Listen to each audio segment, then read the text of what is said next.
Hello guys, तो स्वागत है आप सभी का पीएस मांगा एक्सप्लेन चैनल में। तो लास्ट एपिसोड में हमने देखा था डाली अपने बंदों को बोल रहा होता है इस कमीने को घेर लो और हाँ दरवाजा ही बंद कर देना, ये बंदा भाग के नहीं जाना चाहिए। जॉन सोच रहा होता है इन बेवकूफों को नहीं पता कि गेट बंद करने के बाद में इन लोगों को मार पड़ेगी। फिर डाली के बंदों ने गेट को बंद करते हुए जॉन को घेर लिया होता है। एक बंदा आगे बढ़ते हुए बोल रहा होता है कि तुम्हारी हिम्मत कैसे हुई हमारे बॉस से पंगा लेने की। बच्चे, अब मैं तुम्हें काफी खतरनाक सबक सिखाने वाला हूँ। लेकिन तभी जॉन उसके अटैक को डॉज करते हुए उसके हाथ को तोड़ देता है। घबराते हुए डाली सोच रहा होता है कहीं मैंने यहाँ पे गलत इंसान से तो पंगा नहीं ले लिया ना। फिर जॉन आगे बढ़ते हुए एक पानी को उठा लेता है। जॉन बोल रहा होता है अब तुम लोगों का बुरा वक्त स्टार्ट होने वाला है।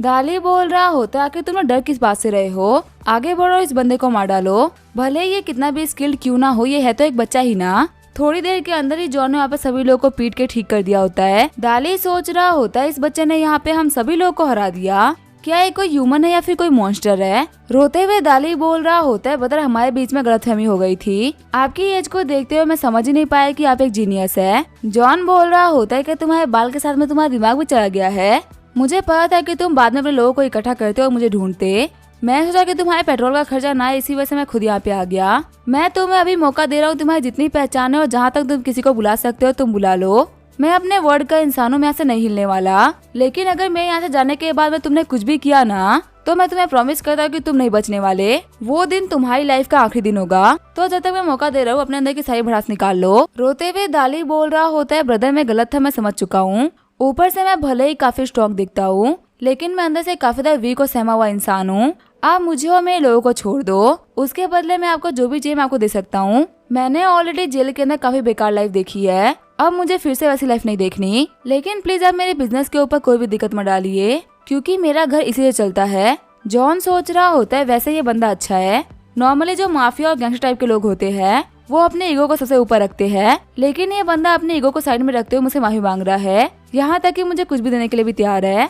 जॉन बोल रहा होता है मैं साइकिल चला चला के काफी थक चुका हूँ और मुझे फिलहाल एक बाइक चाहिए, क्या एक अच्छी मोटरसाइकिल ढूंढने में तुम मेरी हेल्प कर दोगे। डाली बोल रहा होता है इतना सा काम तो मैं इजीली कर दूंगा ब्रदर, आप देखिए कि मेरे पास में काफी कमाल का स्टॉक आया है जो कि सिर्फ और सिर्फ एक हफ्ता पुराना है। मैंने इस बाइक को पूरी तरीके से चेक कर रखा है और ये बिल्कुल ही ऑथेंटिक माल है, ये चार्ली पैटिसन की बिल्कुल एक नए मॉडल की बाइक है, तो क्या आपको ये पसंद आई।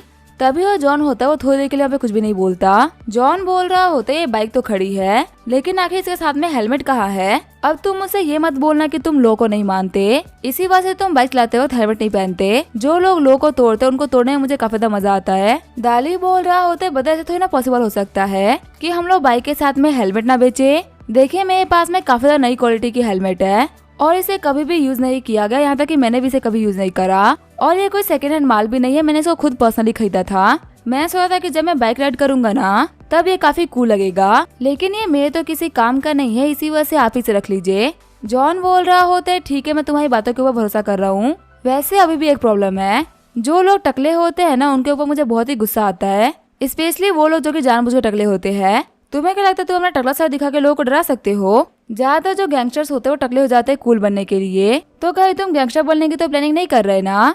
रोते हुए डाली बोल रहा होता है ब्रदर आप गलत समझ रहे, मैंने अपने बालों को शेव नहीं करा, जब मैं आपकी एज में था ना तब मेरे सर के ऊपर काफी ज्यादा काले और घने बाल थे, लेकिन तभी एक ब्रांड काफी ज्यादा फेमस होने लगा जिसका नाम था ट्राइबल हेयर ऑयल। उन लोगों ने क्लेम करा कि उनका ऑयल बहुत ही कमाल का है और उससे हेयर ग्रोथ बढ़ जाएगी। जब मैंने उसको स्टार्टिंग में यूज करा ना तब मेरे हेयर ग्रोथ तो काफी ज्यादा बढ़ गए, लेकिन मेरे हेयर लॉस से स्टार्ट हो गए और देखते ही देखते 2-3 सालों के अंदर मैं पूरी तरीके से टकला हो गया। जिस शॉपकीपर ने मुझे वो तेल गारंटी से बेचा था ना उसी को तो मारने के चक्कर में मैं जेल चला गया, मेरे बालों के चक्कर में मेरी पूरी की पूरी लाइफ खराब हो गई और आप बोल रहे हो कि मैंने इनको सेव करा है। जॉन बोल रहा होता है ठीक है रो मत, मैं समझ सकता हूँ कि हेयर लॉस एक बहुत ही बड़ी दिक्कत है। आगे वो जॉन होता है वो डाली की बाइक लेके निकल गया होता है, तभी उसे रास्ते में सनमई दिखती है। जॉन अपनी गाड़ी का ब्रेक मारते हुए सनमई के सामने आ जाता है। मैं ही बोल रही होती है आखिर तुम कौन हो, फटाफट से अपनी गाड़ी को मेरे सामने से हटा दो इससे पहले कि मैं चिल्ला दूं। तुम जैसे छपड़ी मैंने बहुत सारे देखे हैं जो कि रोज ही लड़कियों को परेशान करते हैं, लेकिन मुझे कमजोर लड़की समझने की गलती मत करना। जॉन बोल रहा होता है मुझे पता है कि तुम काफी ज्यादा स्ट्रॉन्ग हो, लेकिन मैं भी कोई छपरी इंसान नहीं हूँ, ये तो मैं हूँ। शॉक्ड होते हुए सनमई बोल रही होती है जॉन ने कहा कि तुम्हारे पास में ये बाइक कहाँ से आई। जॉन बोल रहा होता है ये लो हेलमेट पहन लो, मैं तुम्हें यहाँ पे आसपास की सैर करा के लेके आता हूँ। सनमई बोल रही होती है लेकिन मुझे आसपास में नहीं घूमना, मैंने हर जगह देख रखी है। जॉन बोल रहा होता है तुम्हें ये ब्रूच कहाँ से मिला, ये तो बहुत ही सुंदर है। मेई बोल रही होती है आखिर तुम कहाँ देख रहे हो। जॉन बोल रहा होता है मुझे बताओ ना कि तुम्हें ये ब्रूच कहाँ से मिला। सनमई बोल रही होती है मेरी मॉम के फ्रेंड ने मुझे ये ब्रूच दिया है, उन्होंने ये मुझे तब दिया था जब मैं उनके साथ में डिनर कर रही थी। ये तकरीबन 2 दिन पहले की बात है जब मुझे ये ब्रूच मिला है। इस ब्रूच की कीमत दिखने में ज्यादा तो नहीं लगती लेकिन ये दिखने में काफी ज्यादा क्यूट है, इसी वजह से मैंने इसको पहन लिया। जॉन सोच रहा होता है शायद से मेई और उसकी मदर को नहीं पता कि ये ब्रूच क्या चीज है। असल में ये गुची कंपनी का स्पेशल ब्रूच है जिसकी कीमत एक नॉर्मल इंसान के तो महीने भर की सैलरी होगी। जॉन बोल रहा होता है कि तुम्हें मेरे साथ में राइड पे नहीं आना तो कोई बात नहीं, मैं यहाँ पे तुम्हारे लिए कुछ लेके आया हूँ। ये बोलते हुए पास से पैक किया हुआ खाना बाहर निकाल लेता है। मेई बोल रही होती है जॉन ये क्या है। जॉन बोल रहा होता है तुम्हें पक्का से बहुत पसंद आएगा। ये बोलते हुए जॉन वहाँ चला जाता है। टिफिन को लेने के बाद में मेई सोच रही होती है जॉन ने इसको अपने चेस्ट के पास में रखा था ताकि ये बंच ठंडे ना हो जाए। भले ही जॉन अपने आप को ऊपर से कितना ही हार्ड क्यों ना दिखाए लेकिन ये अंदर से बहुत ही सॉफ्ट है। सीन चेंज होता है, हमें सियोल में लीना के घर का सीन दिखाया जाता है। हम देखते हैं लीना को जो कि अपने आप को इंट्रोड्यूस करने की प्रैक्टिस कर रही होती है। लीना सोच रही होती है अगर मैं हाय बोलूंगी तो ये सुनने में काफी ज्यादा कैजुअल लगेगा। मैं सभी लोगों को बोलूंगी कि हेलो एवरीवन, मेरा नाम है लीना, मुझे आप लोगों से मिलके काफी अच्छा लगा। हाँ, ये इंट्रोडक्शन का तरीका काफी अच्छा है। कमरे के बाहर से लीना को सब करते हुए देख के ली फेंग बोल रहा होता है मॉम लीना ये क्या कर रही है, क्या सच में आप इसके फेवर में हो, क्या सच में ये बिना किसी बात के जियानी सिटी में जाके पढ़ने की बात कर रही है। ली फेंग की मॉम बोल रही होती है तुम्हारी बहन की मर्जी है, हम इसमें कुछ भी नहीं कर सकते। ऊपर से जैसे वो लड़का हम लोग को बचा के गया है, तुम्हारी बहन एक दिन के लिए भी नहीं सोई, इसने ये रट लगा रखी कि कुछ भी करके उस बंदे को ढूंढेगी। और वैसे भी उस बंदे ने हमारी फैमिली के ऊपर इतना बड़ा फेवर किया कि मैं इसको कैसे मना करूं। अगर सच में वो बच्चा नहीं होता ना तो आज हमारी फैमिली में से कोई भी जिंदा नहीं बचा होता।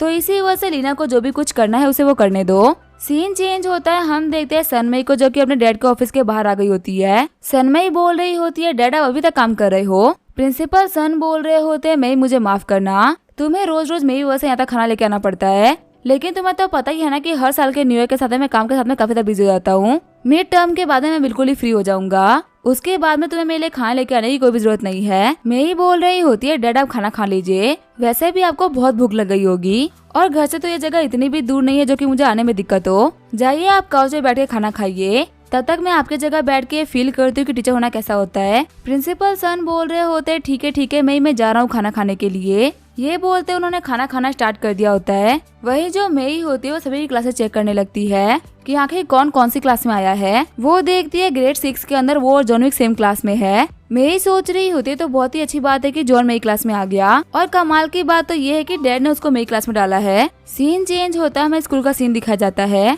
सारे बच्चे बोल रहे होते ये साल तो बहुत ही अच्छा गया, अब हम लोग न्यू ईयर के फर्स्ट डे मिलेंगे, उम्मीद है कि अगली बार भी हम लोग सेम क्लास के अंदर ही होंगे। सीन चेंज होता है, हमें सनमई के घर का सीन दिखाया जाता है। प्रिंसिपल सन बोल रहे होते जॉन तुमने इस बार क्लास के अंदर काफी अच्छा काम किया है, उम्मीद है कि नेक्स्ट सेमेस्टर के अंदर भी तुम काफी अच्छा एग्जाम दोगे।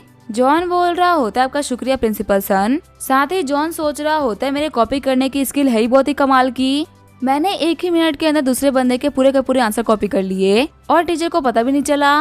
प्रिंसिपल सन बोल रहे होते वैसे जॉन मेई ने मुझे बताया कि तुम्हारी बहन तुम्हारे साथ में रहने के लिए आई है और अब उसकी पूरी जिम्मेदारी तुम्हारे कंधों के ऊपर है। जॉन अभी तुम खुद भी काफी यंग हो और तुम्हारे लिए स्कूल को अटेंड करना बहुत ही जरूरी है, तो आखिर स्कूल में रहते हुए तुम एक बच्चे को कैसे संभालोगे, तुम्हारे लिए ये काम करना बहुत ही मुश्किल होने वाला है। जॉन बोल रहा होता है जब आपको मेरी कंडीशन के बारे में पता है तो मैं आपसे झूठ नहीं बोलूंगा, मैं काफी छुट्टियां मारने वाला हूँ। प्रिंसिपल सन सोच रहे होते हैं अपने टीचर के सामने कन्फ्रंट करना कि वो छुट्टी मारने वाला है, ये सिर्फ और सिर्फ जॉन ही कर सकता है। प्रिंसिपल सन बोल रहे होते हैं बच्चे का ख्याल रखने में मैं जितना भी हेल्प तुम्हारी कर सकता हूँ मैं करूंगा। वैसे तो तुम्हारी बहन है वो 5 साल की हो गई है ना, तो उस बच्चे को किंडरगार्टन जाना चाहिए। वैसे भी मैंने सुना है कि जो गू फैमिली थी उसने उसके साथ में अच्छा बिहेव नहीं करा है, तो तुम्हें उसका खास ख्याल तो रखना ही पड़ेगा। और मैं तुम्हें बता दूं किसी बच्चे को बड़ा करना बहुत ही मुश्किल काम होता है, इसके लिए तुम्हें काफी समझदार होना होगा।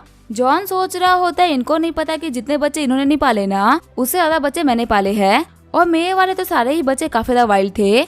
लेकिन बात बस इतनी सी है कि जब मैंने फायरफ्लाई को बड़ा किया या फिर जितने ही बच्चों को बड़ा किया वो सभी के सभी किंडरगार्टन में तो नहीं थे, वो सभी के सभी अच्छे खासे बड़े हो गए थे और मेरे साथ में रहने के साथ में तो उन लोगों ने सिर्फ ट्रेनिंग ही करा।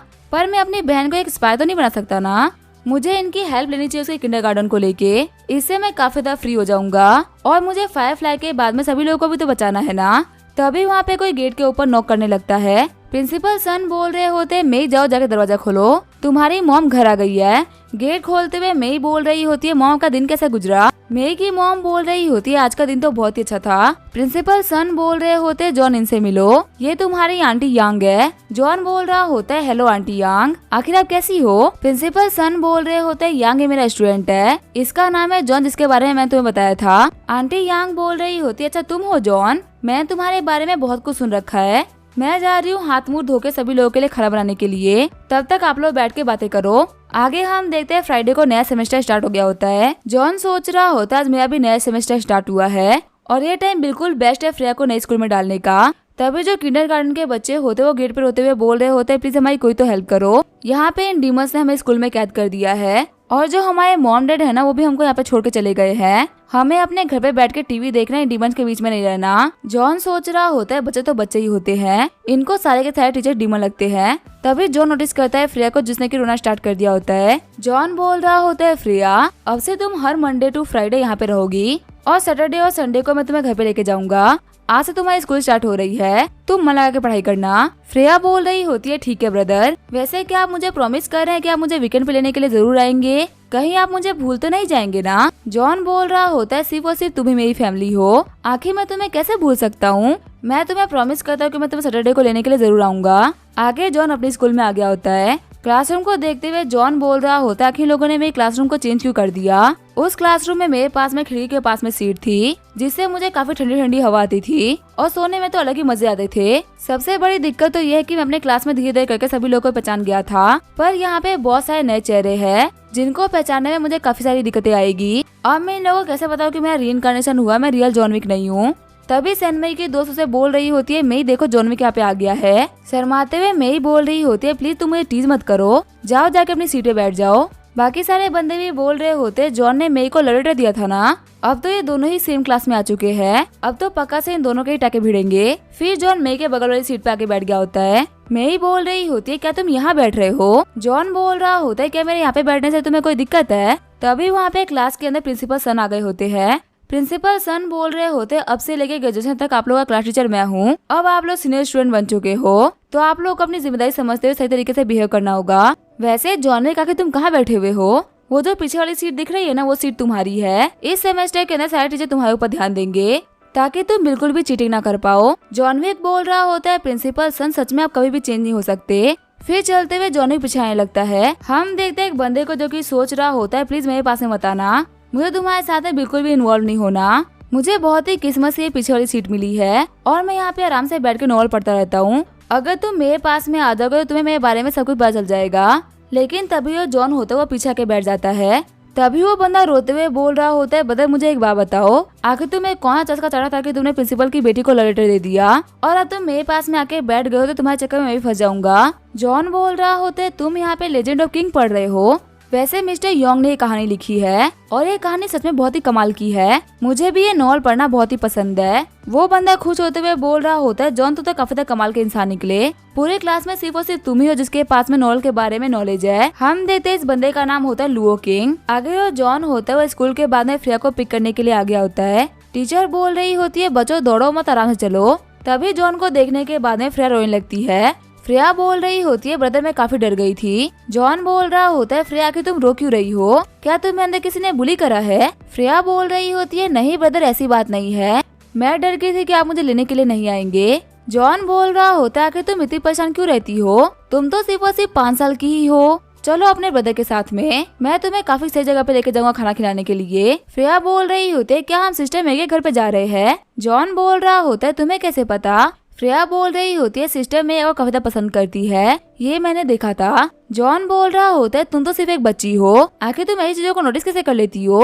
आगे जॉन अपने स्कूल के बाहर आ गया होता है। मेरी बोल रही होती है फाइनली तुम वापस आ गए। जॉन बोल रहा होता है लुओ किंग तुम्हारा शुक्रिया मुझे अपनी साइकिल देने के लिए। शॉक्ड होते हुए लुओ किंग बोल रहा होता है जॉन क्या ये तुम्हारी बहन है। लिटिल सिस्टर ये लो तुम्हारे लिए चॉकलेट, मैं तुम्हारे भाई का क्लासमेट हूँ, तुम मुझे भी ब्रदर बोल सकती हो। तभी जो फ्रेया होती है वो जॉन को देखने लगती है। जॉन बोल रहा होता है सोच क्या रही हो फ्रेया, तुम ये चॉकलेट ले सकती हो। फ्रेया बोल रही होती है आपका शुक्रिया ब्रदर। लुओ किंग बोल रहा होता है जॉन तुम्हारी छोटी बहन तो बहुत ही क्यूट है, अगर मुझे पहले पता होता ना कि छोटी बहन इतनी क्यूट होती है तो मैं अपने डैड को बोलता कि मुझे भी छोटी बहन चाहिए, लेकिन अब मैं ऐसी कोई भी डिमांड नहीं रख सकता। पैसा कमाने के चक्कर में मेरे डैड ने अपनी जवानी में शादी नहीं करी। वो जब 38 ईयर्स के थे तब उनकी शादी हुई थी और इसी वजह से मैं भी काफी लेट हुआ। जब मेरा जन्म हुआ था तब मेरे डैड 40 ईयर्स के थे और फिलहाल वो 57 ईयर्स के हैं। जॉन बोल रहा होता है, हाँ तुम बिल्कुल सही बोल रहे हो, तुम्हारे डैड तुम्हारे ग्रैंडपा की एज के हैं, पर तुम्हें एक चीज का तो बहुत ही फायदा है, तुम्हारे डैड तुम्हें काफी ज्यादा पसंद करते होंगे। मेरी बोल रही होती है, जॉन हमने पहले बात करी थी ना कि तुम फ्रेया को लेके मेरे घर पे चलोगे, लेकिन आज हमें डिनर प्लान को कैंसिल करना होगा।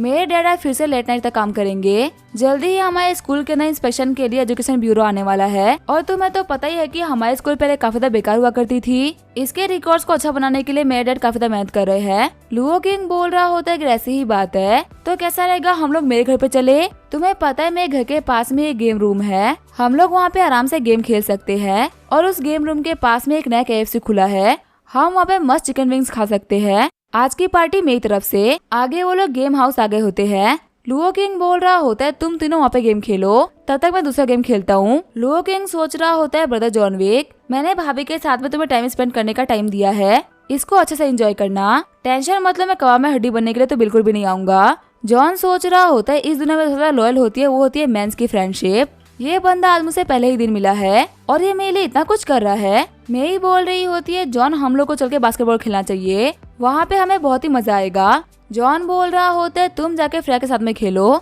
तब तक मैं वॉशरूम जाके आता हूँ। ये बोलते हुए जॉन वॉशरूम चला गया होता है। तभी वहाँ पे गेम रूम के अंदर बदर दाव अपने बंदों के साथ में एंटर करते हैं। एक बंदा बोल रहा होता है बदर दाव आपने तो आज काफी ज्यादा ड्रिंक कर ली है। जियादा बोल रहा होता है आज तो मजे करने का दिन है, हम सभी लोग काफी ज्यादा एंजॉय करेंगे। उस सड़े हुए हॉस्पिटल में रह के मैं तो मूड ही खराब हो गया था, लेकिन फाइनली आज सुबह मैं डिस्चार्ज हो चुका हूँ, इसी वजह से हम लोग दबा के सेलिब्रेट करेंगे। तभी साइड से एक बंदा बोल रहा होता है बता वहाँ पे देखो वहाँ पे कौन बंदे खड़े हैं। ज्यादा बोल रहा होता है कि तुम किसकी बात कर रहे हो। फिर वो सनमई को देखते हुए बोल रहा होता है आज का दिन तो बहुत ही कमाल का है, आज सच में हमारे पास में मजे करने का बहुत सारा टाइम है। फिर हम देखते हैं ज्यादा उसके बंदों ने फ्रेया और मई को घेर लिया होता है।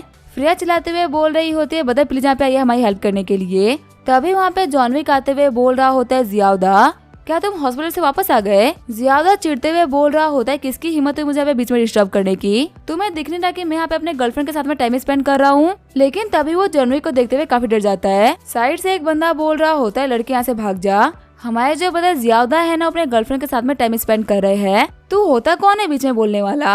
अगर तूने यहाँ पे कुछ भी करने की हिम्मत भी करी ना तो हमारे ब्रदर ज्यादा तुम्हें भी मार डालेंगे। तभी वहाँ पे बीच में से निकलते हुए लुओ किंग बोल रहा होता है किसकी हिम्मत हो गई मेरे दोस्त को मारने की। जॉन विक तुम डरो मत, मुझे पता है कैसे लोगों से कैसे डील करते हैं, तुम और मैं काफी ज्यादा भोले हो ना, इसी वजह से तुम लोग को परेशान करने के लिए आ गए, देखो मैं इन गुंडों को कैसे भगाता हूँ। लुओ किंग बोल रहा होता है कौन है जो कि मेरे दोस्त को मारने की बात कर रहा है, जरा मेरे सामने तो आना ना। तभी जियादा का बंदा सामने आते हुए बोल रहा होता है तुम्हें मुझसे फाइट करनी है ना, मैं तुम्हें अभी कभी यहाँ पे हरा दूंगा। फिर जियादा का बंदा आगे बढ़ते हुए बोल रहा होता है मैं तुम्हें ऐसा मुक्का मारूंगा ना कि तुम उसको जिंदगी भर याद रखोगे।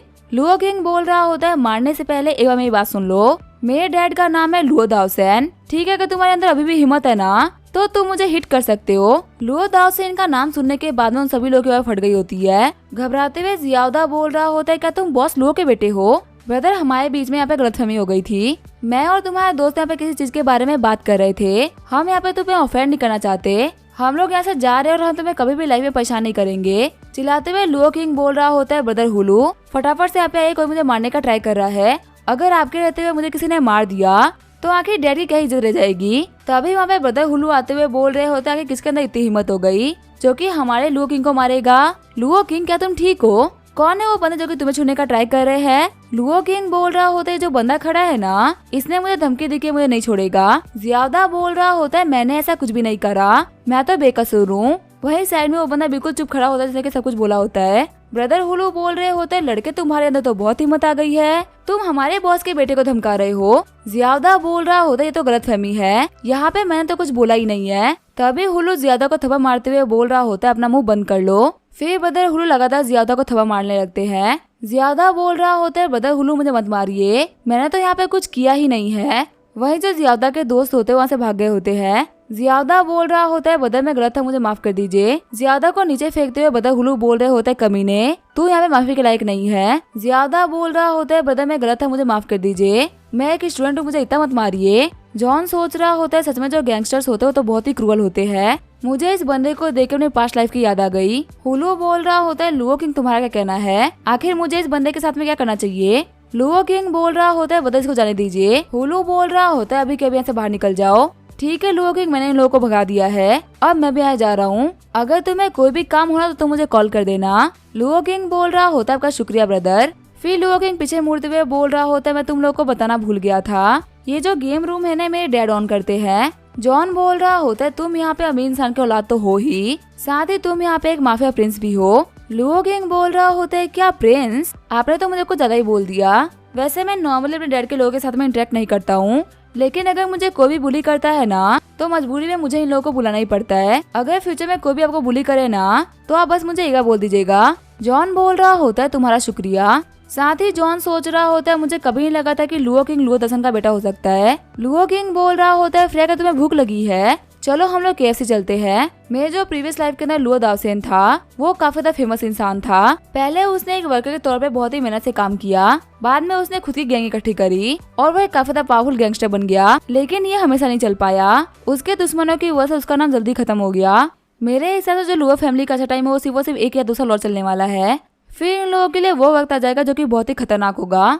पर मुझे यहाँ पे लुओ किंग तो काफी अच्छा इंसान लगा, ये तो काफी डाउन टू अर्थ अर्थ भी है और ये सभी लोगों के साथ में काफी इजीली डील कर रहा है। ये पक्का से फ्यूचर में गैंगस्टर तो नहीं बनेगा। आगे हम देखते हैं मेई को जो कि अपने घर पे वापस आ गई होती है। दरवाजे पे नॉक करते हुए मेई बोल रही होती है डैड दरवाजा खोलिए, लेकिन वहाँ पे 10 मिनट तक खड़े होने के बावजूद भी कोई भी दरवाजा नहीं खोलता। मेई बोल रही होती है तो काफी अजीब बात है, अभी तक तो डैड को वापस आना चाहिए था, आखिर वो कहाँ हो सकते हैं, वो गेट क्यों नहीं खोल रहे। तभी जॉन बोल रहा होता है मेई मुझे तुमसे कुछ पूछना है, आज रात को मेरे पास में करने के लिए बहुत ही इम्पोर्टेंट काम था और मैं अपनी बहन को घर पे अकेला नहीं छोड़ सकता, क्या तुम प्लीज एक रात के लिए मेरी बहन का ख्याल रख लोगी। मेई बोल रही होती है हाँ फ्रेया को तो तुम मेरे साथ में छोड़ सकते हो, लेकिन अभी काफी देर हो गई, आखिर तुम कहाँ जा रहे हो। जॉन बोल रहा होता है अभी सवाल करने का टाइम नहीं है, मैं सुबह आके फ्रेया को लेकर चला जाऊंगा। जॉन को जाते हुए देख के मेई सोच रही होती है जॉन आखिर तुम क्या कर रहे हो। जॉन सोच रहा होता है मैं अभी वहाँ पे खड़ा हूँ जहाँ पे आंटी यांग काम करती है और ऑलरेडी ऑफिस बंद हो चुका है, इसका मतलब उनकी छुट्टी हो गई होगी और जो प्रिंसिपल सन है वो भी आसपास में ही होंगे। जब जॉन वहाँ पे वॉक कर रहा होता है तभी वो नोटिस करता है उसी कार को जो कि रोज आंटी यांग को छोड़ने के लिए आती है। जॉन सोच रहा होता है मुझे बिल्कुल सही लगा था, ये यहाँ पे आंटी यांग की वजह से यहाँ रखे हैं। हम देखते हैं प्रिंसिपल सन को जो कि वहाँ पे बैठ के सिगरेट पी रहे होते हैं। तभी जो आंटी यांग का बॉस होता है विशान वो बाहर निकलता है। विशान को देखते ही प्रिंसिपल सन विशान की तरफ आने लगते हैं। तभी विशान का गार्ड बोल रहा होता है तुम यहाँ पे क्या कर रहे हो। विशान बोल रहा होता है इस बंदे को मत रोको, इसको मेरे पास आने दो। फिर जो प्रिंसिपल सन होते हैं वो विशान के पास में जाकर कुछ बातें करने लगते हैं। जॉन सोच रहा होता है इन लोगों के बीच में कुछ तो खतरनाक चल रहा है। प्रिंसिपल सन बोल रहे होते वेशान ये ले लो मेरी फैमिली को जाने दो। तभी वेशान प्रिंसिपल सन के बैग के ऊपर हाथ मारते हुए सारे के सारे पैसे नीचे गिरा देता है।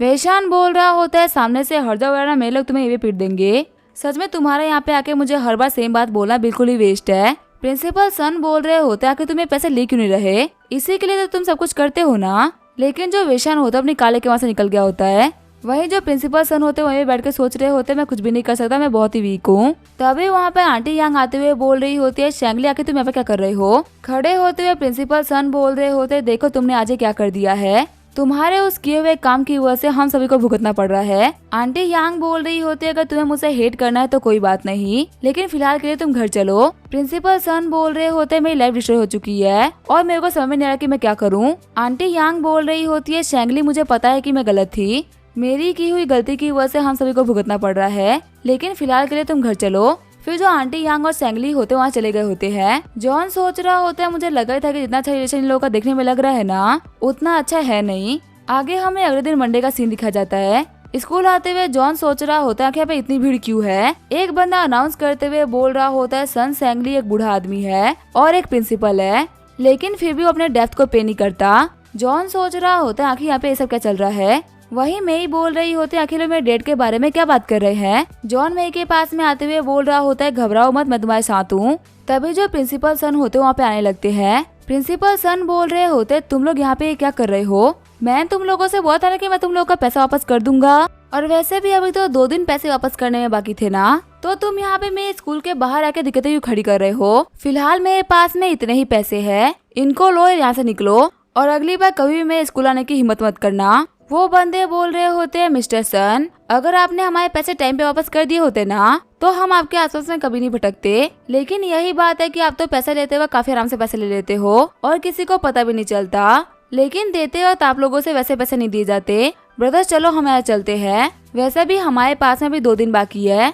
2 दिन बाद भी अगर इस बंदे ने पैसे नहीं दिए ना तो हम इनको दिखाएंगे कि लोन साफ क्या कर सकते हैं। तभी मैं ही बोल रही होती है, डैड क्या आप ठीक हो? लेकिन जो प्रिंसिपल सन होते वो पलटते नहीं है। जॉन सोच रहे होते अभी जो प्रिंसिपल सन है वो काफी ज्यादा एम्बेस्ड हो चुके हैं और वो अपनी बेटी को ऐसे फेस नहीं करना चाहते। प्रिंसिपल सन बोल रहे होते सभी लोग अपनी क्लास में वापस जाओ, आखिर तुम लोग यहाँ पे क्या तमाशा देख रहे हो? जाते हुए सारे बच्चे बात कर रहे होते तो प्रिंसिपल के तौर पे काफी ज्यादा एम्बेसिंग था ना यार। अगर ये किसी और के साथ में हुआ होता तो हम लोग को बिलीव भी हो जाता। लेकिन प्रिंसिपल सन तो हमेशा काफी से रहते हैं।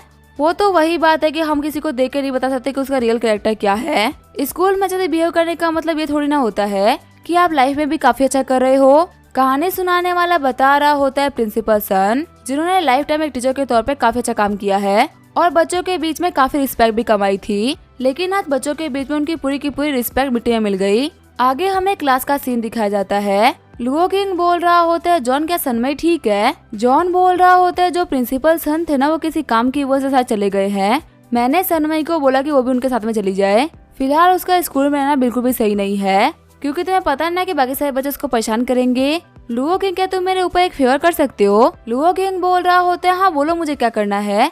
जॉन बोल रहा होता है, क्या तुम मेरे लिए एक बात जान सकते हो कि आखिर जो बंदा वे पैसा कलेक्ट करने के लिए आया था वो था कौन? वो बंदा खुद को लोन शार्क बोल रहा था, तो पक्का से तुम्हारे डैड के बंदे उनको जानते होंगे। लुओ किंग बोल रहा होता है, रुको मैं बदर हुलू को कॉल करता हूँ, इस चीज के बारे में पक्का से उनको पता होगा। वैसे आखिर तुम्हें सब क्यों पूछ रहे हो? क्या तुम्हें मई की हेल्प करनी है? जॉन बोल रहा होता है, हाँ उसके डेथ को मैं पे करूंगा। लुओ किंग बोल रहा होता है, क्या किसी और चीज को भी लेके तुम्हें मेरी हेल्प चाहिए? जॉन बोल रहा होता है, मैं आधे में स्कूल से जा रहा हूँ, तो क्या तुम मेरे लिए लेटर लिख के प्लीज ऑफिस में दे दोगे? अगर तुम्हें उस बंदे के बारे में कुछ भी पता चलता है ना तो तुम मुझे मैसेज कर देना। ये सोचते हुए जॉन स्कूल से निकल गया होता है। आगे हमें 1 घंटे बाद का सीन दिखाया जाता है। जॉन बोल रहा होता है, लुओ किंग अपना काम करने में काफी तेज है। गू हुआ फाइनेंस कंपनी के 3रे फ्लोर पे मुझे जाना है। 3rd फ्लोर पे आने के बाद में जॉन वहाँ पे नॉक करना स्टार्ट कर देता है। तभी वो लोन शार्क गेट खोलते हुए बोल रहा होता है, तुम कौन हो जो कि नॉक कर रहे हो? जॉन बोल रहा होता है, मैं किसी को यहाँ पे ढूंढते हुए आया हूँ। वो बंदा बोल रहा होता है, हाँ बताओ तुम किसको ढूंढ रहे हो? जॉन बोल रहा होता है, मैं तुम्हें ढूंढ रहा हूँ। ये बोलते हुए जॉन उस बंदे को किक मार देता है। एक किक के बाद में वो बंदा उड़ते हुए जाकर टेबल पे गिरता है। जॉन बोल रहा होता है, कि तुम मुझसे फाइट करने के लिए आ रहे हो ना तो पहले अपने वेपन ले लो, गन से नाइफ तुम्हारे पास में जो भी कुछ है सभी ले आओ। लेकिन मैं तुम्हें यही बोलूंगा कि तुम्हारे लिए फाइट करना बिल्कुल भी सही नहीं है, तुम यहाँ पे सरेंडर कर दो। मैं बिल्कुल भी ठीक मूड में नहीं हूँ, कहीं मैं गुस्से में आकर तुम लोगों को ज्यादा मार दूंगा। तभी एक बंदा वहाँ पे आते हुए बोल रहा होता है, तुम्हें क्या लगता है क्या हम यहाँ पे हाथों में चूड़ा पहन के बैठे हैं? लेकिन तभी जॉन मुक्का बनाते हुए उस बंदे को काफी खतरनाक पंच मार देता है और वो जाकर डायरेक्ट कवर पे गिरता है। फिर जॉन टेबल पे रखे हुए गर्म पानी को उठाते हुए उस बंदे के ऊपर फेंक देता है। जॉन बोल रहा होता है, तुम लोगों ने इतने पाप कर दिए है ना कि तुम्हारे पापा को धोने के लिए गर्म पानी की जरूरत है। वो बंदा चिल्लाते हुए बोल रहा होता है, क्या तुम पागल हो? तुमने मेरे ऊपर गर्म पानी फेंक दिया। जॉन बोल रहा होता है, क्या तुम्हारे पास में इतनी ही पावर है? मैं तुम्हें आगे से चैलेंज कर रहा हूँ फिर भी तुम मुझसे फाइट नहीं कर रहे। तभी सारे बंदे बैट लेके आगे बढ़ने लगते हैं और बोल रहे होते हैं, आज हम तुम्हें नहीं छोड़ेंगे। फिर कुछ मिनट के अंदर ही जॉन यहाँ पे सभी लोगों को हरा दिया होता है। फिर जॉन एक लाल बाल वाले बंदे को उठाते हुए बोल रहा होता है, मैंने तुझे बहुत ही कम मारा है, अगर तूने मेरे क्वेश्चन का आंसर नहीं करा ना तो मैं तुझे बहुत ही बुरा मारूंगा। वो बंदा बोल रहा होता है, आप जो बोलेंगे मैं वो कर सकता हूँ। जॉन बोल रहा होता है, मुझे पता है कि तुम बॉस नहीं हो, इसी वजह से मैं तुमसे कुछ इजी क्वेश्चन पूछने वाला हूँ। पहले ही बता दो कि मुझे झूठे लोग बिल्कुल भी पसंद नहीं है और लंबे आंसर सुनने का मेरे पास में टाइम नहीं है, तो मैं तुमसे जो भी पूछूंगा ना उसका शॉर्ट में और एक्यूरेट आंसर देना। वो बंदा बोल रहा होता है, हाँ सर आप जो भी पूछेंगे ना मैं उसका आंसर दे दूंगा। तभी जॉन उस बंदे की उंगली को मोड़ते हुए बोल रहा होता है, अपनी आवाज धीमे रखो क्योंकि मुझे तुम्हारी आवाज बिल्कुल भी पसंद नहीं है। वो बंदा बोल रहा होता है, सर प्लीज रुक जाइए, मुझे बहुत ही दर्द हो रहा है। जॉन बोल रहा होता है, ठीक है मुझे बताओ कि तुम्हारा नाम क्या है? वो बंदा बोल रहा होता है, मेरा नाम है कुइदा। जॉन बोल रहा होता है, क्या तुमने अपनी लाइफ में कोई क्राइम करा है? तभी वो बंदा अपना मुंह बंद कर लेता है और कोई भी आंसर नहीं करता। जॉन उसकी उंगली को मोड़ते हुए बोल रहा होता है, क्या तुम्हारे मुंह में घी जम गया है क्या? आखिर तुम मेरे क्वेश्चन का आंसर क्यों नहीं कर रहे? वो बंदा बोल रहा होता है, हाँ मैं 3 साल जेल होके आया हूँ। जॉन बोल रहा होता है, आखिर तुमने कौन सा क्राइम किया था? वो बंदा बोल रहा होता है, मैं वॉयलेंस की वजह से जेल गया था। जॉन बोल रहा होता है, मैं तुम्हारे कैरेक्टर के बारे में बहुत कुछ जान चुका हूँ, मुझे पता यहाँ पे कोई मनी लॉकर है क्या? वो बंदा बोल रहा होता है हाँ यहाँ पे एक मनी लॉकर है। जॉन बोल रहा होता है मैं जो यहाँ पे ये बैग लेके आया हूँ ना, तुम्हें वो पैसे भरना होगा और अगर तुमने इसको भरने में कोई भी कमी छोड़ी ना तो मैं तुम्हें इसके अंदर भर दूंगा। फिर उस बंदे ने जॉन के पूरे बैग को पैसे से भर दिया होता है। जॉन बोल रहा होता है इतने पैसे काफी होंगे और मैं तुमसे यहाँ पे आखिरी क्वेश्चन पूछने वाला हूँ, आखिर तुम्हारे कस्टमर की इन्फॉर्मेशन कहाँ है और तुमने कॉन्टेक्ट कहाँ छुपा रखी है। वो बंदा रोते हुए बोल रहा होता है बदक मुझे छोड़ दीजिए, अगर मैंने आपको ऐसे बता दिया ना तो बॉस मुझे पक्का से मार डालेंगे। तभी जॉन उसकी तीसरी उंगली तोड़ने के लिए आगे बढ़ने लगता है। घबराते हुए वो बंदा बोल रहा होता है केबिन का जो सेकंड ड्रॉर है ना उसके अंदर सारे डॉक्यूमेंट्स पड़े हुए हैं। सारे डॉक्यूमेंट्स को देखने के बाद में फाइनली जॉन को प्रिंसिपल सन का डॉक्यूमेंट मिल जाता है। जॉन बोल रहा होता है अब यहाँ पे मेरा काम हो चुका है। फिर वो वहाँ पे सारे डॉक्यूमेंट्स के ऊपर आग लगा देता है। पीले बाल वाला बंदा बोल रहा होता है क्या तुम्हें पता है कि मेरे बॉस कौन है। यहाँ पे इन सारे रिकॉर्ड्स को अपने साथ में लेके जाने का मतलब अपनी मौत को इनवाइट करना। जॉन बोल रहा होता है कि तुम्हारे बॉस कौन है। वो बंदा बोल रहा होता है मेरे बॉस का नाम है जियाओ गुहुआ। जॉन बोल रहा होता है कि तुम्हें पता है कि मैं कौन हूँ। वो बंदा सोच रहा होता है कहीं ये बंदा पागल तो नहीं ना, इसने अपने फेस को हेलमेट से ढक रखा है, ऐसे में इस बंदे को मैं कैसे पहचान सकता हूँ। जॉन बोल रहा होता है मुझे अपना फोन दो। फिर जॉन ने उन सारे बंदों को उनके ऑफिस के अंदर लॉक कर दिया होता है और उनके फोन को कलेक्ट करके वो बालकनी के बाहर फेंक देता है। जाते हुए जॉन बोल रहा होता है जियाओ गुहुआ अब तुम मेरे अगले टारगेट हो, जल्दी ही हमारी मुलाकात होगी। फिर हमें उसी रात एक बार का सीन दिखाया जाता है। गुहुआ सोच रहा होता है कि किस कमीने की हिम्मत हो गई मेरे ऑफिस पर अटैक करने की। इतनी पावर तो पूरी सिटी के अंदर बहुत ही कम लोगों के अंदर है, या फिर तो ये लो दासन हो सकता है या फिर सुदा किंग। इन दोनों के अलावा जियानिंग सिटी के अंदर इतनी पावर किसी के अंदर भी नहीं है कि वो मेरे ऊपर अटैक कर सके। पर अगर देखा जाए तो ये दोनों ही वो बिजनेस करते हैं जो बिजनेस मैं नहीं करता और हमारे और इनके बीच में तो कोई मैटर भी नहीं है। प्लस में इन लोगों को पता है कि उनकी पावर कितनी है और मेरी पावर कितनी है, वो मुझे ऐसे ही ऑफेंड तो नहीं करेंगे। साइड से एक बंदा बोल रहा होता है मिस्टर जियाओ क्या मैं आपके कार तक आपको छोड़ सकता हूँ। गुहुआ बोल रहा होता है नहीं इसकी कोई भी जरूरत नहीं है, मैं खुद जा सकता हूँ। गुहुआ सोच रहा होता है बहुत सोचने के बाद में पता चल चुका है कि सिटी के अंदर ये काम तो किसी गैंगस्टर ने नहीं करा। ये काम करने वाला जो भी बंदा है वो काफी ज्यादा पावरफुल और कैपेबल है, लेकिन मुझे फर्क नहीं पड़ता कि वो बंदा कितना पावरफुल और कैपेबल है, लेकिन जियानिंग सिटी के अंदर मेरा कोई भी कुछ भी नहीं बिगाड़ सकता। फिर वो अपने बंदों को ऑर्डर कर देता है कि सारे बंदों को जियानिंग सिटी के अंदर भेज दो। उस सिटी में हमारे पावर के साथ में खेला जा रहा है, हमें पता करना होगा कि आखिर किसके अंदर इतनी हिम्मत आ गई कि वो हमारी सिटी में आके हमारे ऊपर अटैक कर रहा है। आगे जो गुहुआ होता है वो अपने कार में आके बैठ गया होता है। गुहुआ बोल रहा होता है ड्राइवर मुझे मेरे घर लेके चलो। ये बोलने के साथ ही वहाँ पे सो जाता है। 10 मिनट बाद में आगे खोलते हुए गुहुआ सोच रहा होता है क्या मैं कार में ही सो गया था, वैसे आखिर अभी तक मेरा घर क्यों नहीं आया।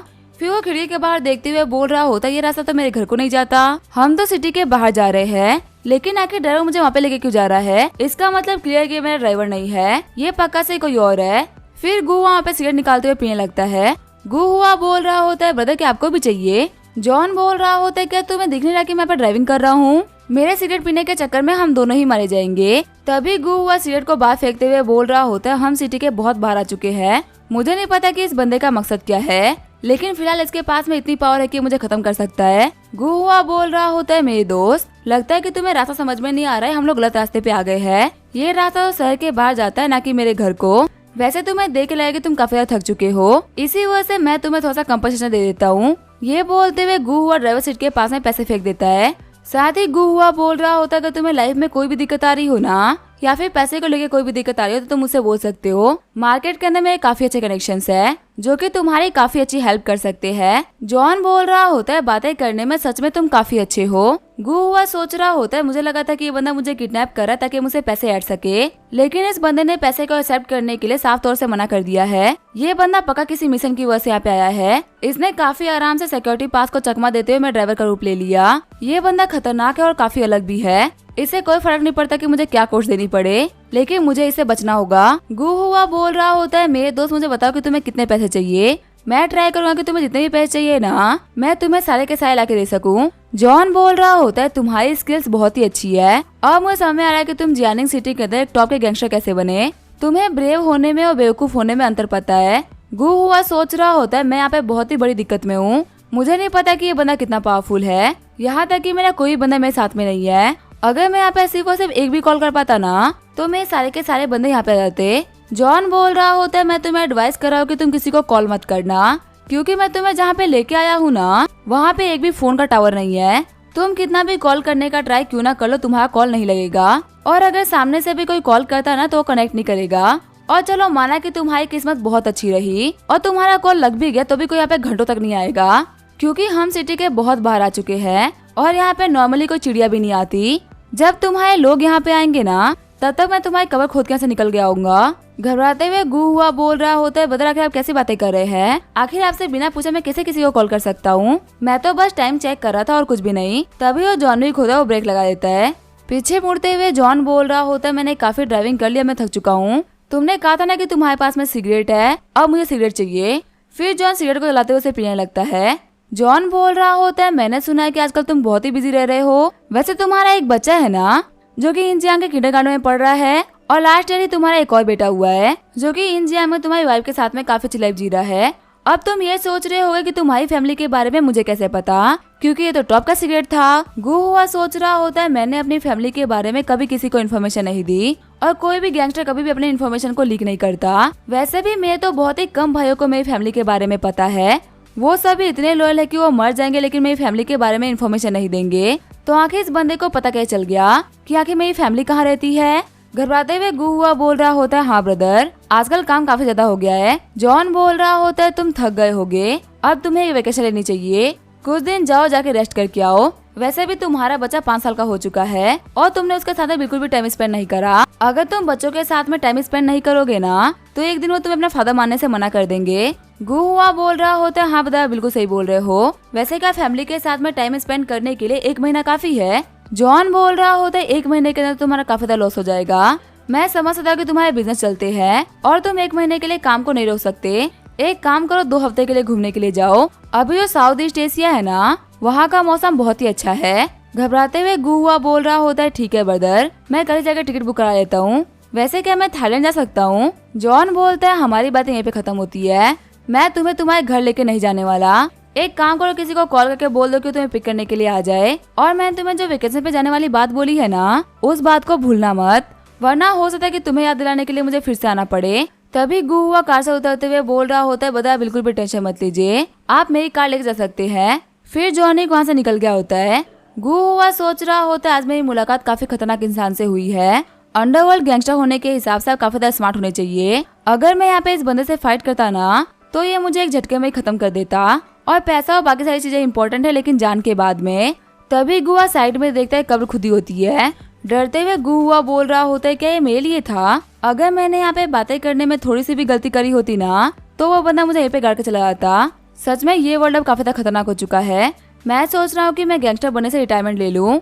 फिर वो अपने बंदे को कॉल करते हुए बोल रहा होता है, जल्दी जल्दी अपने सारे बंदों को लेके सिटी से बाहर आ जाओ, यहाँ पे खंडरों के अंदर मैं खड़ा हूँ। सामने वाला बंदा बोल रहा होता है, लेकिन बॉस आप तो घर के लिए निकले थे ना, तो आखिर आप खंडरों में क्यों चले गए? क्या यहाँ पे कोई फाइट वाइट होने वाली है? गू हुआ बोल रहा होता, ज्यादा क्वेश्चन मत करो और फटाफट से मुझे लेने के लिए आओ, और हाँ अपने सराउंडिंग के लोगों से बच के रहना। एक बहुत ही बड़े गैंग की हमारे ऊपर नजर है। सामने वाले बंदे बोल रहे होते, ठीक है बॉस हम आ रहे हैं। गू हुआ बोल रहा होता है, एक काम करो, 2 हफ्ते के लिए हमारा बिजनेस बंद कर दो। अगर 2 हफ्ते के लिए काम बंद हो जाएगा तो हम लोग भूखे नहीं मरेंगे, पर अगर मेरी सांसें बंद हो गई ना तो ये काम हमेशा के लिए बंद हो जाएगा। तो इसी वजह से सारे भाइयों को बोल दो कि वो रेस्ट ले ले और अपने फैमिली के साथ में वेकेशन पे चले जाए। सीन चेंज होता है, हमें एक सुपरमार्केट का सीन दिखाया जाता है। मिस्टर ल्यू सोच रहे होते हैं, जब मैं जॉन को यानबिया लेके गया था तब उसने मुझसे नौकर की तरह काम कराया और मैंने वहाँ पे अपने सीनियर्स की बहुत ज्यादा डांट भी खाई है, और ये सब किया था मैंने इस कार्ड के लिए। फाइनली अब मैं यहाँ पे इस कार्ड को यूज भी कर पाऊंगा। रिसेप्शनिस्ट बोल रही होती है, सर माफ करिएगा लेकिन आपके कार्ड के अंदर बहुत ही कम क्रेडिट है। मिस्टर ल्यू बोल रहे होते, मुझे पता था कि मेरे कार्ड के अंदर सिर्फ 500 युआन थे और मैंने 506 युआन की शॉपिंग कर ली, इसी वजह से मैं 6 युआन खुला लेके आया हूँ। रिसेप्शनिस्ट बोल रही होती है, सर आप मुझे 6 युआन क्यों दे रहे हैं? आपको मुझे 500 युआन और देने होंगे। शॉक्ड होते हुए मिस्टर ल्यू बोल रहे होते, आखिर तुम्हें क्या बोल रही हो? क्या मेरे कार्ड के अंदर पैसे नहीं है? क्या तुम मुझे बता सकते हो कि मेरे कार्ड के अंदर कितना अमाउंट है? मेरे दोस्त ने बोला था कि इसके अंदर 500 युआन है, इसी वजह से मैं उसके भरोसे यहाँ पे आ गया था। रिसेप्शनिस्ट बोल रही होती है, सर शायद से आपके साथ में कोई प्रैंक हुआ है, यहाँ पे इस कार्ड के अंदर सिर्फ 1 युआन और 80 सेंट्स है। फिर जो मिस्टर ल्यू होते वो रोते हुए मॉल के बाहर आ गए होते हैं। मिस्टर ल्यू बोल रहे होते, जॉन विक तुम एक बहुत ही बड़े कमीने हो, जिस पैसे के लिए मैंने इतनी मेहनत करी थी असल में वो पैसा ही फेक था। मुझे यहाँ पे ऐसा क्यों लग रहा है कि मेरे साथ में बहुत ही बड़ा धोखा हुआ है? तभी वो शॉक्ड होते हुए बोल रहा होता है कि प्रिंसिपल सन यहाँ पे क्या कर रहे हैं? इतनी रात गए वो एक होटल के बाहर खड़े हैं, लेकिन जहाँ तक मुझे याद है ये तो मैरिड है और इनकी वाइफ भी काफी ब्यूटीफुल है, तो आखिर इनको होटल आने की क्या जरूरत पड़ गई?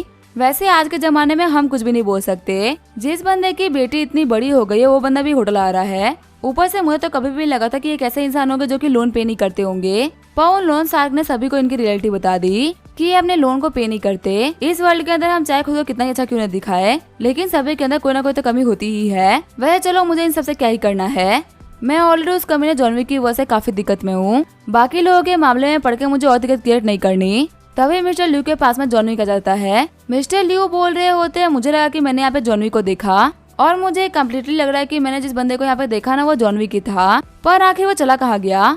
तभी हम होटल के अंदर देखते हैं वेईशान को, जो कि बोल रहा होता है फाइनली मैं यहाँ पे जीत गया। और शेंगली देखो तुम मुझसे बात करने के लिए आ ही गए, आओ बैठो मैंने तुम्हारे लिए काफी सारा खाना प्रिपेयर कराया है। शन शेंगली बोल रहे होते वेईशान, क्या तुम मुझे बता सकते हो कि तुमने मुझे इतनी रात को डिनर पे क्यों इनवाइट करा। वेईशान बोल रहा होता है हम पहले काफी से दोस्त हुआ करते थे, लेकिन देखो ना हम लोग को साथ में बैठ कर डिनर किए हुए कितना लंबा टाइम बीत चुका है। क्या तुम्हें याद है कि हमें साथ में डिनर किए हुए कितना टाइम हो चुका है। शेंगली बोल रहा होता है कम से कम 10 साल। जब तुम अब्रॉड जा रहे थे तब तुमने जाने की पार्टी दी थी, उसी में हम लोगों ने लास्ट में खाना खाया था। वैसे मुझे कभी नहीं लगा था कि तुम वापस आओगे। वेईशान बोल रहा होता है एक्चुअली मैं लास्ट ईयर वापस आया था। क्या तुम्हें इस चीज के बारे में यांग ने नहीं बताया। मेरे वापस आने का मेन रीजन था एक प्रोजेक्ट के अंदर इन्वेस्ट करना, और कमाल की बात तो ये है कि जो यांग है ना वो भी इसी फील्ड के अंदर काम किया करती थी। प्रिंसिपल सन बोल रहे होते तो बहुत ही कमाल का कोइंसिडेंस है। वेईशान बोल रहा होता है ठीक है हम लोगों को घुमा फिरा के बात करने की कोई भी जरूरत नहीं है, हम लोग की दोस्ती वो बरसों पुरानी है, तो इसी वजह से अब मैं यहाँ पे आपसे डायरेक्टली बात करूंगा। मुझे घुमा फिरा के बात करने की कोई भी जरूरत नहीं है। मेरे वापस आने का मेन रीजन है यांग, और इन्वेस्टमेंट तो वैसे ही बहाना था, मुझे सिर्फ यांग से मिलना था। प्रिंसिपल सन बोल रहे होते इसका मतलब तूने यहाँ पे आने के साथ में यांग के लिए ट्रैप सेट किया था, और जिसके अंदर मैं बोल सकता हूँ कि यांग बहुत ही बुरी तरीके से फंस भी गई।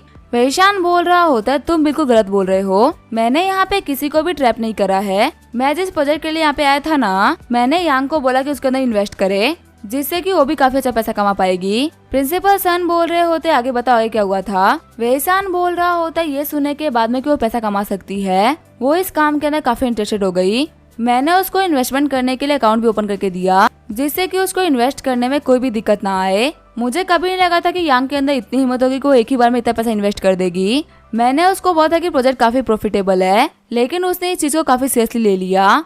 लेकिन शैंग तुम्हें तो पता ही है ना कि हम लोग मार्केट को लेकर कुछ भी नहीं बोल सकते। स्टार्टिंग में हमें लगा कि प्रोजेक्ट काफी प्रॉफिटेबल है, लेकिन बाद में हम लोग को थोड़ी बहुत दिक्कत आ गई। लेकिन लगता है कि इस चीज के बारे में यांग ने कुछ भी नहीं सोचा था।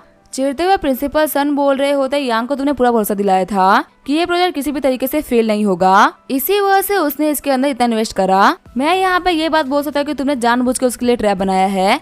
मैं यांग को बहुत ही लंबे टाइम से जानता हूँ और मुझे पता है कि उसको इन्वेस्टमेंट के बारे में कुछ भी नहीं पता, लेकिन तुमने उसको प्रॉमिस किया कि इस प्रोजेक्ट के थ्रू काफी सारा पैसा कमा सकती है। यहाँ तक कि तुमने उसे एक अकाउंट भी ओपन करके दे दिया। कमीने वेईशांग तूने उसको ट्रिक करा है, जिसके अंदर वो बुरी तरीके से फंस गई। वेईशांग बोल रहा होता है मुझे बताओ कि तुम यांग को कैसे बचाओगे। तुम्हें पता है यांग ने अपने बेनिफिट के लिए कंपनी का पैसा निकाला है, हालांकि ये वही पैसा जो कि उसने इन्वेस्ट करा था, लेकिन उसके इन्वेस्ट करने के बाद में कंपनी का पैसा बन गया था। और जब मुझे ये बात पता चली तो मैंने उसे बहुत सारे कॉन्ट्रैक्ट साइन करवाए। अब जो हमारी कंपनी है वो जल्दी अकाउंट्स को चेक करने वाली है, फिर उनको पता चलेगा कि यांग ने ही पैसे निकाले हैं। और तुम्हें नहीं पता कि मैंने यांग से कितने खतरनाक कॉन्ट्रैक्ट साइन करवाए हैं। वो यहाँ पे पूरी तरीके से फंस गई है। प्रिंसिपल सन बोल रहे होते आखिर तुम क्या बोलना चाहते हो, क्या यांग हमेशा के लिए फंस जाए। तुम्हें पता ना कि तुम्हारी वजह से उसके ऊपर कितना मेंटल प्रेशर आ रहा है। मैं ये बात मानता हूँ कि यांग का जो एग्रेशन है वो काफी ज्यादा है, लेकिन वो इतनी बोल्ड और समझदार नहीं है। तुमने उसको आके बोला था कि तुम्हारे पास में प्रोजेक्ट की इनसाइड न्यूज है और तुम्हें 101% गारंटी है कि इसके अंदर उसको बहुत सारा फायदा होने वाला है। इसी वजह से उसने फैमिली के सारी सेविंग्स यहाँ तक की कंपनी से ही पैसा निकाल के इन्वेस्ट कर दिया। उसका तुम्हारे ऊपर भरोसा करना बहुत ही भारी पड़ रहा है। वेईशांग बोल रहा होता है तुम्हें पता है शेंगली, यांग के साथ में जो भी कुछ हो रहा है ना वो उसी की वजह से हो रहा है।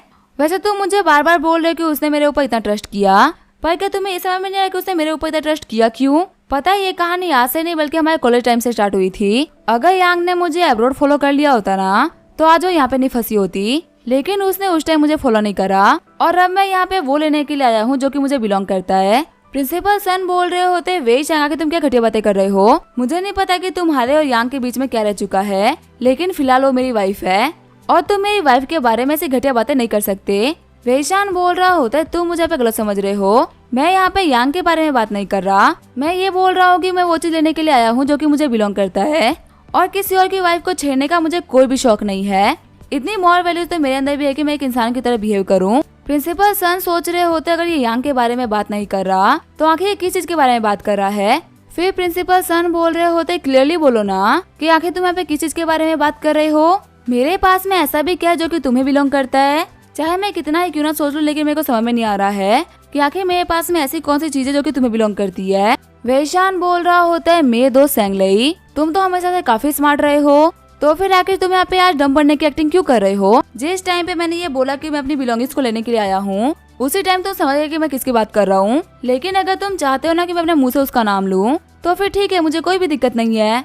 प्रिंसिपल सन बोल रहे होते हाँ मैं समझ गया, तुम्हें बोलने की कोई भी जरूरत नहीं है। वैशान बोल रहा होता है लास्ट ईयर मेरे एक दोस्त ने यांग और मई की फोटो भेजी थी और वो फोटो देखते मुझे समझ में आ गया कि आखिर कौन किसका खून है। तुम्हें पता ना कि भले हम 7 समुंदर दूर क्यों ना हो लेकिन हम अपने खून को पहचान लेते हैं। सेंगले तुम्हें पता है अब्रॉड जाने के बाद में मैं कोई भी प्लान नहीं था कि मैं वापस आऊँ। मेरी लाइफ वहाँ पे काफी चल रही थी और मैं वहाँ पे बहुत ही मजे भी कर रहा था, लेकिन फिर अचानक से मुझे कुछ साल पहले एक बीमारी हो गई और रिकवर करने के बाद में मुझे मेरे डॉक्टर ने बताया कि मेरे बच्चे नहीं हो सकते। प्रिंसिपल सन बोल रहे होते मैं तुम्हारी बहुत बकवास सुन ली, मैं तुम्हें क्लियरली बोल रहा हूँ कि मेरी बेटी है। वैशान बोल रहा होता है क्या कि तुम कैसे क्लेम कर सकते हो कि वो तुम्हारी बेटी है। कभी तुमने मई की शक्ल देखी है? आखिर उसकी शक्ल तुमसे कहाँ से मैच होती है। मैं तो यहाँ पे जियानिन सिटी को पूरी तरीके से भूल गया था और मैंने होप भी खो दी थी कि मेरी फैमिली अब आगे नहीं बढ़ेगी, लेकिन मई की फोटो को देखते मैंने पहचान लिया कि मेरी बेटी है। प्रिंसिपल सन बोल रहे होते हैं आखिर कैसे पॉसिबल हो सकता है। जब मेरी और यांग की शादी हुई थी तब तो तुम वहाँ पे प्रेजेंट नहीं थे और मैंने मई को हर वक्त देखा है। जब पहली बार मई मेरे हाथों में आई थी तब मुझे काफी अच्छा फील हुआ था और मैंने उसके साथ में बहुत टाइम स्पेंड करा है। मैं तुम्हारी बातों भरोसा नहीं कर सकता, मई पक्का से मेरी बेटी है। वैशान बोल रहा होता है शेंगली मैं समझ सकता हूँ कि तुम मेरे बहुत ही अच्छे दोस्त रह चुके हो और तुम मई और यांग को बहुत ज्यादा प्यार भी करते हो, लेकिन देखो कंपनी के अंदर जल्दी ऑडिट होने वाली है और अकाउंट को खोलते पता चलेगा कि तुम्हारी वाइफ ने क्या करा है। वो अभी काफी ज्यादा पैनिक कर रही है और उसे समझ में नहीं आ रहा कि वो क्या करे। उसे तुम्हारी बचाई हुई सारी जमा पूंजी से लेकर सब कुछ खर्च कर दिया है। दत्तक भटकने के बाद में तुम्हें 1.5 लाख युआन का लोन मिला था, लेकिन अब तो तुम्हें लोन शार्क्स ने भी परेशान करना स्टार्ट कर दिया है। तुम्हें पता अभी तो वो तुम्हारे ऊपर आए हैं पर जल्दी वो तुम्हारी फैमिली के ऊपर भी आ जाएंगे। इतना क्रिटिकल कंडीशन होने के बावजूद भी तुम पैसे को लेकर उनके पास में नहीं गए बल्कि मेरे पास में आए ताकि मैं कंपनी में हो रही चीजों को दबा सकूं। लेकिन तुम्हें पता ये सब सेट करने में मुझे काफी मेहनत लगी है और अब मैं इन सबको दबाने वाला तो हूँ नहीं। प्रिंसिपल सन बोल रहे होता है कि तुम ये सब क्यों कर रहे हो, तुम्हें क्या चाहिए। वैशान बोल रहा होता है मैंने कहा ना कि मुझे मेरी बेटी चाहिए, मुझे मई चाहिए और उसे तो मैं यहाँ से लेके जाऊंगा ही। प्रिंसिपल सन बोल रहे होते तो बिल्कुल ही इम्पॉसिबल है, मई मेरी बेटी है। वैशान बोल रहा होता अच्छा ऐसी बात है तो फिर कोई बात नहीं, हम डीएनए टेस्ट कराएंगे या फिर एक काम करते हैं तुम्हारी वाइफ को बुला के पूछ लेते हैं, उससे बड़ा तो किसी को पता नहीं होगा ना। तभी वहाँ पे उस कमरे के अंदर यांग एंटर करती है जिसको देखे प्रिंसिपल सन बिल्कुल ही शॉक्ड हो गए होते हैं। घबराते हुए यांग बोल रही होती है शेंगली तुम यहाँ पे क्या कर रहे हो। वैशान बोल रहा होता है यांग तुम्हारी टाइमिंग तो काफी तक कमाल की है, चलो फटाफट से शेंगली को बताओ कि मई का फादर कौन है। यांग बोल रही होती है वैशान रुक जाओ, आखिर तुम ये सब क्या बोल रहे हो, मुझे कुछ भी नहीं पता, मैं कुछ भी नहीं बोलने वाली। प्रिंसिपल सन बोल रहे होते हैं कि तुम्हारी हिम्मत कैसे हुई मेरी वाइफ के हाथ पकड़ने की। ये बोलते हुए वैशान को थप्पड़ मार देते हैं। वैशान बोल रहा होता है ये थप्पड़ मैं सहन कर रहा हूँ क्योंकि इतने सालों तक तुमने मेरी बेटी को पाला पोसा है और उसका बहुत ही सही तरीके से ध्यान भी रखा है, लेकिन अगर अगली बार ऐसा हुआ ना तो फिर मैं तुम्हें माफ नहीं करने वाला। प्रिंसिपल सन बोल रहे होते हैं यांग प्लीज तुम यहाँ पे बोल दो ना कि मई मेरी बेटी है। मुझे बिलीव नहीं हो रहा कि मेरी फैमिली जिसको मैं हमेशा अपना मानता हुआ आया हूँ वो फैमिली मेरी है ही नहीं। तभी वहाँ पे यांग रोते हुए बोलती है मुझे माफ कर दो, शादी होने से पहले ही मैं प्रेग्नेंट थी, मैं उस टाइम काफी मजबूर हो गई थी क्योंकि मुझे वैशान छोड़ के अब्रॉड चला गया था और मुझे समझ में नहीं आ रहा था कि मैं क्या करूँ। मई को बिना फादर के नाम दिए हुए मुझे पालना काफी ज्यादा मुश्किल पड़ता। प्रिंसिपल सन बोल रहे होते उसी टाइम पे मैंने तुम्हें प्रपोज कर दिया था और शायद इसी वजह से तुमने मेरे प्रपोजल को एक्सेप्ट भी कर लिया था, वरना तुम तो ये कभी नहीं करती। यांग बोल रही होती है शेंगली मुझे माफ कर दो, तुम एक काफी अच्छे हस्बैंड और काफी अच्छे फादर हो, लेकिन यहाँ पे मैं ही बहुत बुरी हूँ जिसने कि हमेशा तुम्हें धोखा दिया। प्रिंसिपल सन बोल रहे होते वैशान अगर मैं कोई धोखे में जीता था ना तो प्लीज मुझे धोखे में जीने देते। ये रियलिटी का भार मेरे लिए उठाना बहुत ही मुश्किल पड़ रहा है। जिंदगी के इस फेज में जब मुझे लग रहा था कि मेरे पास में सब कुछ है तब मुझे अचानक से पता चलता है कि मेरे पास में तो कुछ है ही नहीं, जिसे मैं अपना मान रहा था वो तो मेरा था ही नहीं। लेकिन चलो कोई बात नहीं, अब मैं कुछ भी नहीं कर सकता। यांग तुमने जो भी कुछ किया मैं वो भूल तो नहीं सकता, लेकिन फिर भी हमें वापस चलना चाहिए। तभी वैशांग बोल रहा होता है एक सेकंड रुको, अगले हफ्ते कंपनी के अंदर ऑडिट आने वाली है, अगर तुम लोग अभी यहाँ चले गए ना तो तुम्हारी वाइफ को जेल जाना पड़ेगा और पैसे ठगने के चक्कर में से कम 10 साल की जेल होगी। मैं तुम्हें यहाँ पे एक कार दे रहा हूँ जिसके अंदर की $1 मिलियन है। इतने पैसों के साथ में तुम्हारी लाइफ में जो भी दिक्कतें आ रही है ना, तुम उन सभी को सॉल्व कर लोगे और तुम्हारे पास में इतने पैसे बच भी जाएंगे कि तुम एक नई लाइफ को स्टार्ट कर सको। बस तुम यहाँ पे मुझे मेई दे दो, जो कि मेरी इकलौती फैमिली है। मैं अपनी बच्ची को एक बहुत ही प्रेस्टीजियस स्कूल में पढ़ाऊंगा। उसने हमें तुम्हारे साथ में रह के गरीबों वाली लाइफ देखी है, मैं उसको अमीरों वाली लाइफ दूंगा। एक ऐसी लाइफ जिसके बारे में तुम सोच तक नहीं सकते। लेकिन मैं यहाँ पे तुम्हें मेरे पैसे ऐसे ही नहीं देने वाला। तुम्हें यहाँ पे कुछ कॉन्ट्रैक्ट साइन करने होंगे। सबसे पहला है चाइल्ड आइडेंटिफिकेशन कार्ड, और यहाँ पे कुछ ऐसे भी सर्टिफिकेट्स है जिसके अंदर तुम्हें मेई के फादर होने का हक मुझे देना होगा। शैंगली, आखिर तुम कुछ बोल क्यों नहीं रहे? वैसे मैं समझ सकता हूँ कि तुम्हारे लिए डिसीजन बहुत ही बड़ा डिसीजन है। इसी वजह से तुम्हें आंसर करने के लिए मैं 3 दिन का टाइम दे रहा हूँ। 3 दिन के अंदर अगर तुमने ये कॉन्ट्रैक्ट को साइन कर दिया ना, तो मैं तुम्हें सारे के सारे पैसे दे दूंगा। आगे जो वैशान होता है अपने घर पे आ गया होता है। नहाते हुए वैशान बोल रहा होता है, मुझे बहुत ही कमाल का फील हो रहा है शैंगली, आज मैंने तुम्हें पूरी तरीके से खत्म कर दिया और मैं अब मेई को भी अपने साथ में लेके चला जाऊंगा। तुम्हारे पास में ऐसा एक भी रीजन नहीं बचा जिसकी वजह से तुम जी सको। फिर जो वैशान होता है वो सावर से बाहर निकल गया होता है, लेकिन तभी वो बाहर देखता है जॉन को, जो कि बैठा होता है। शॉक्ड होते हुए वैशान बोल रहा होता है, तुम कौन हो और यहाँ पे क्या कर रहे हो? जॉन वैशान के ऊपर गन पॉइंट करते हुए बोल रहा होता है, तुम तो आज बहुत ही खुश लग रहे थे, जैसे कि तुमने कुछ बहुत ही कमाल का अचीव कर लिया हो। वैशान बोल रहा होता है, गन को नीचे कर दो, अगर तुम्हें पैसे चाहिए तो मैं तुम्हें पैसे दे सकता हूँ, लेकिन प्लीज तुम यहाँ पे मुझे शूट मत करना। जॉन खड़ा होते हुए बोल रहा होता है, मैं पे पैसे के लिए नहीं आया हूँ, मैं यहाँ पे जश्न लेने के लिए आया हूँ। वैशान सोच रहा होता है, लगता है ये बंदा मुझे मारने के लिए आया है, ये तो ऐसे ही नहीं मानेगा। ये बोलते हुए वैशान वहाँ से भागना स्टार्ट कर देता है, लेकिन तभी जॉन अपनी पावर का यूज करते उसको गेट पे ही रोक देता है। अब इसका क्या होगा वो हम देंगे नेक्स्ट एपिसोड में। तब तक के लिए वीडियो देखने के लिए थैंक यू।